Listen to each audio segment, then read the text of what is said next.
नाशिक शिक्षक पदवीधर मतदारसंघासाठी विवेक कोल्हे आज उमेदवारी अर्ज दाखल करत आहेत. स्वतः ते आपल्यासोबत आहेत. विधान परिषदेतून जाण्याचा निर्णय आपण का घेतला? कारण विधानसभेची आपण तयारी करतायत अशी एक चर्चा होती.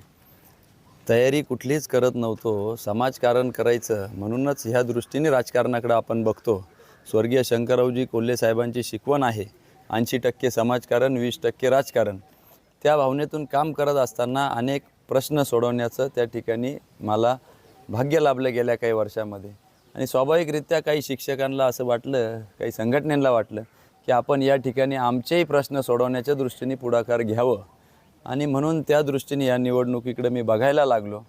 5 जिल्हे 54 तालुके या सगळ्यांचा सराव केल्यावर असं लक्षात आलं की आपल्याला या ठिकाणी लीडरशिपची व्हॅक्यूम आहे.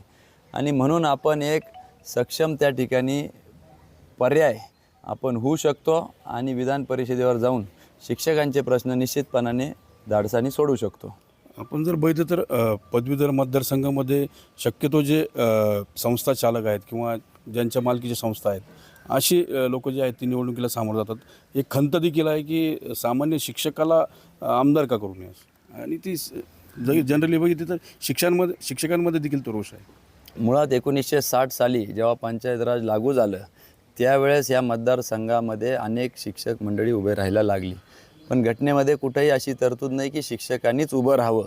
अशिक्षितसुद्धा या ठिकाणी शिक्षक लोक निवडून देऊ शकतात.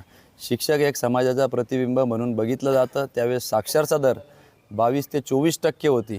त्या अनुषंगाने या मतदारसंघाची निर्मिती आणि हे शिक्षक लोक समाजातील प्रश्न सोडवण्याकरता एक सक्षम माणूस त्या ठिकाणी निवडून देतील अशा अपेक्षेने हा मतदारसंघ तयार झाला.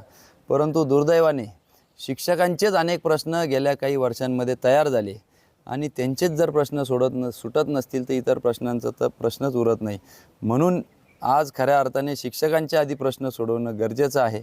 अनेक प्रश्न त्यांचे प्रलंबित आहे आणि शिक्षक हा देश घडवणारा घटक म्हणून मी बघतो आणि म्हणून ह्या निवडणुकीकडे आम्ही बघतो आणि त्याच्यात उतरवण्याचा निर्णय घेतला. भाजपचे नेते तथा आमदार राम शिंदे यांनी सुतोवाच 2 नावांचं केलं होतं. त्यामध्ये तुमचं एक नाव आणि राजेंद्र विखे पाटलांचं एक नाव होतं. मग तुम्ही पक्षीय निवडणूक लढवताय की अपक्ष निवडणूक? नाही, अपक्षच त्या ठिकाणी उमेदवारी करणार आहे. ह्या मतदारसंघामध्ये मला असं वाटतं पक्षीय झालं नको. शिक्षकांच्या बाबतीत आपण राजकारण विरहित ह्या लोकांकडं किंवा ह्या शिक्षक मतदारसंघाकडे बघितलं पाहिजे आणि त्या दृष्टीने आम्ही बघतो आहे. अपक्ष निवडणुकीमध्ये उतरण्याचा निर्णय मी घेतलेला आहे. त्यांच्या देखील नावाची चर्चा आहे. ते जर निवडणुकीच्या रिंगणात भाजपकडून उभे राहिले तर काय पुढची तुमची भूमिका असेल?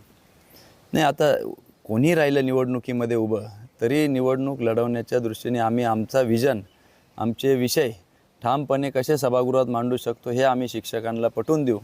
शेवटी निवडणूक आहे, निवडणुकीमध्ये अनेक उमेदवारी करणार. पण मला असं वाटतं मी त्यांचं अनेकदा मार्गदर्शन घेत असतो.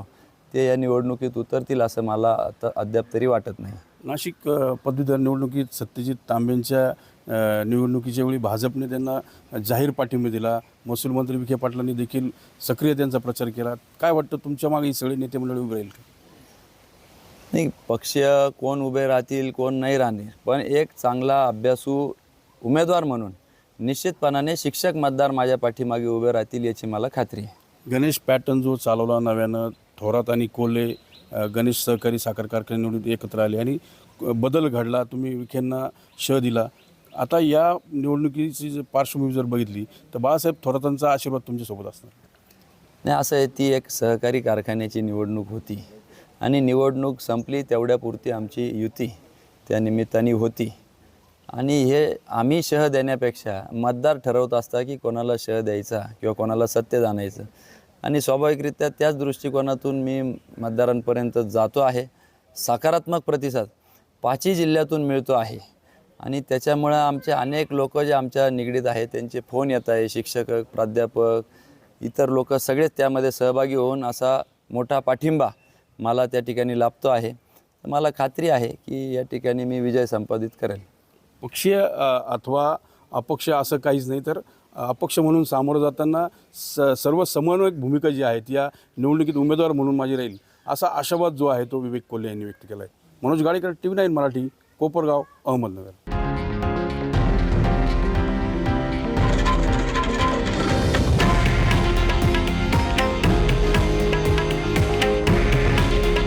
हे आहे देशातील नंबर 1 न्यूज नेटवर्क आणि आपण पाहत आहात TV9 मराठी. काळजी तुमची, हित महाराष्ट्राचं.